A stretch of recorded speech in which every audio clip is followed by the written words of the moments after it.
Yo, what's up guys? Welcome back to the channel. So today we're going to be checking out the brand new Evil Eyes, and they are so much better with the newer support. So if you guys haven't seen Evil Eyes in a while, it's because, well, they are basically a boss monster deck that basically makes one boss monster, but the deck is a lot better now. So the card that makes the deck so much better is Evil Eye Resurrection. It's the brand new card for the archetype. There's actually several, but this is the important one here. So you get to send an Evil Eye monster and one Evil Eye spell, so trap from your deck to the graveyard. Then you get to add an Evil Eye equip spell from your deck to your hand, and also for the rest of the turn, each time you activate a non-Evil Eye card or effect, you lose 500 life points. Don't worry about that. That's not actually going to really hurt you. In fact, it kind of helps you. And then if you link summon an Evil Eye monster, you can banish this card from your graveyard to equip an Evil Eye equip spell from your graveyard to one Evil Eye link monster you control, which really helps out the deck because the whole deck is based around getting like one boss monster. You basically have like Queen Empress. She has like a disruption / negation, and then you can go into another card. So the main card that runs the deck is the Evil Eye of Selene. It basically turns everything into like an ultimate boss monster, and the reason why I put in quotations is because it takes a while for it to actually be able to build up enough attack to become a ultimate super boss. So what it does is it makes it so the equipped monster can't be destroyed by battle or by your opponent's card effects, and then your opponent cannot target it with card effects. So basically your monster's immune to everything. They have to get rid of this card, right? There's also the Evil Eye of Domain, and as soon as you activate this card, you get to add an Evil Eye monster from your deck to your hand. But then also once per turn during damage calculation, if your Evil Eye monster is attacked while Evil Eye of Selene is in your spell and trap zone, you can make the battle damage you take from this battle also inflicted on your opponent. And if this card in the field zone is destroyed by a card effect, you target an Evil Eye monster in your graveyard and add it right back to your hand. So it kind of facilitates the ability of the Evil Eye of Resurrection to instantly be able to have utility. That's why you need to go ahead and dump some of the monsters and spells and traps later. It's usually, again, Eye of Selene is the card that you're going to reoccur and go for. So this card, like I said, it protects your monsters, and then on top of that, the equipped monster gains 500 attack each time you activate another Evil Eye spell / trap. So you gain 500 and then you lose 500 life points. And this attack remains even if this card leaves the field, which is quite good. And if this card's in your graveyard, you can pay 1,000 life points, banish an Evil Eye spell / trap in your graveyard, and then set this card right back. Because the whole deck needs this card. Almost all the cards require this. So the Gorgon Empress of the Evil Eye is a pretty good effect. It gains 100 attack for each Evil Eye card with different names in your graveyard. So obviously dumping more cards, more stats. And then if it's equipped with Evil Eye of Selene, you get to target an effect monster opponent controls as a quick effect and negate it until the end of this turn. So if you're thinking, okay, well, it has like one negate, how is that even really that great? Now, Evil Eye of YuGiOh over here, you equip it to an Evil Eye monster, you can only activate one of them per turn, its name becomes the Evil Eye of Selene. So it becomes like the same name because a lot of them, again, require. And then while your life points are lower than your opponent's, it gains attack equal to the difference. So you're going to be able to boost up your stats. And then also you banish this card from your graveyard and discard an Evil Eye card to add an Evil Eye spell / trap from your deck to your hand. So again, the deck has a lot of searchability, but I have to pause it because I know we haven't seen Evil Eyes in a long time. So it's kind of introduction on how to play the deck. There's also a brand new card over here. So the Basilisk Trice, familiar of the Evil Eye. As long as it's in your hand or graveyard, you control Evil Eye, you spell summon it, and then that's as a quick effect, but you banish it when it leaves the field, and then during your opponent's turn, you can quick effect link summon, kind of like a Formula Synchron, and then using the Evil Eye monsters you control as material, and when you do, you can treat Evil Eye equip spells you control as Evil Eye monsters and use them as material, so you can link into higher things with these additional cards, which makes the plays much better. So it's, like I said, it's a kind of like a how-to play, if you will. So he's got the Ash Blossom, and he's going to go ahead and say no to that card because he's going to go ahead and try to negate and get rid of some of the other cards. Evil Eye of Selene is pretty important. Then he goes right into the Zurziel, Ruler of the Evil Eye. So this is like their other stronger monster, requires 2 Evil Eye monsters. And as long as it's linked summon with a 2600 or higher, it can make a second attack during each battle phase, which leads to lots of OTKs because you can get lots of attack.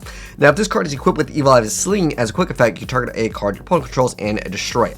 And then also once per turn, during the next standby phase after this card effect was activated, you get to negate the effect of one effect monster this card currently points to.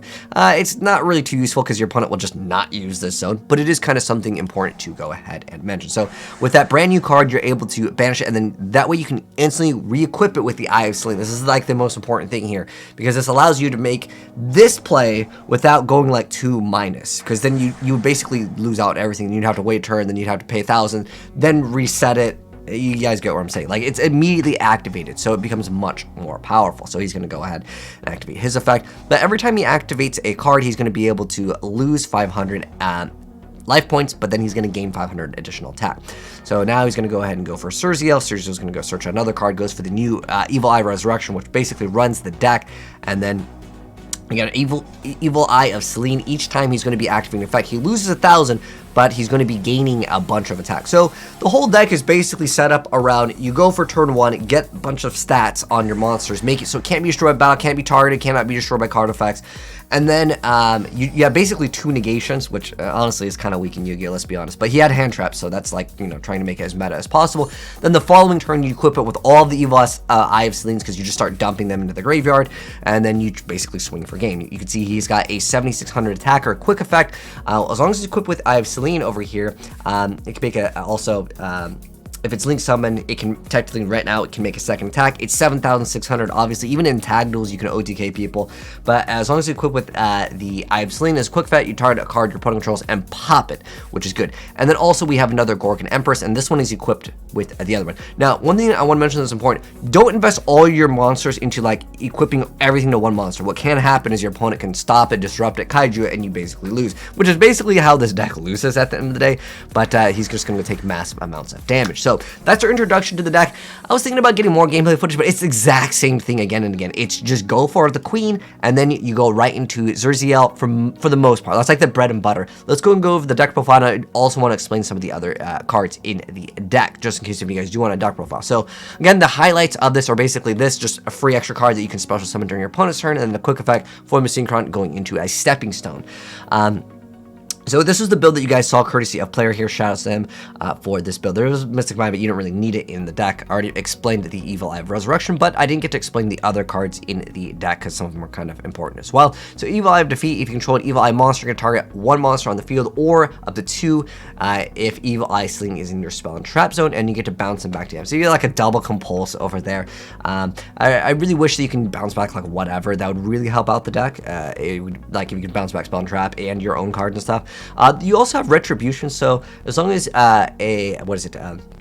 when a spell slash trap is activated while you control Evil Eye monster, negate the activation and destroy. If Evil Eye Selene is in your spell and trap zone, this card's activation effect can't be negated. It is technically already a counter trap. Realistically, you're getting this effect off. Unfortunately, you can only activate 1 Evil Eye of Retribution. So in terms of like what the deck can do, again, it's basically you throw out this and then you will combo into this. So you basically have 2 disruptions plus whatever hand traps you have. The following turn though, you will probably have a very consistent OTK, considering you've already disrupted 2 plays. You're going to be able to then pop 1, and then if you can go for the following turn of a Cerziel, you can search out whatever, and you're OT King. So it is at its core design a boss monster deck that's also based around OT King, but we'll mouse over these cards over here really quick for the extract. But again, that's like the bread and butter. I explained like what you really need to do in the deck. I think that it has some more potential. The only problem is that some people will be playing kaijus, and that would just absolutely destroy you, because like you basically have nothing other than your hand traps, which is like not specific to this archetype. But anyways, that's the brand new Evil Eyes. Let me know, guys, what you think of it. Is it good? Is it going to be bad? I just think it needs a lot more support. I think it should, like, on the field spell, it should say like the monster can't be tributed. If we had that, then I think this deck could have a lot more of a chance, because again, it's one of those decks where you invest all your plays into making like a 1 card with a bunch of equips. And it's not necessarily like Noble Knights, because I think this is a little bit better than that, because you have like a lot of different immunities. But the problem is that this card doesn't protect itself. It should have some extra bonus, but then the deck would probably be too OP if like Eye of Selene couldn't be targeted or something like that, or just cannot be destroyed, so they have to bounce back. Just something to protect it a little bit. I know the monster should be protecting it, but you need a lot of negates in Yu-Gi-Oh, and it just doesn't quite have that. It just has like a 2 negate. But anyways, thanks for tuning in, guys. If you guys enjoyed the video, drop a like on it. If you're new and do want to see more new stuff in the future, if you guys get some new stuff, I'll drop a video on it in the future. Subscribe to the bell, and I'll see you guys in the next video. Peace.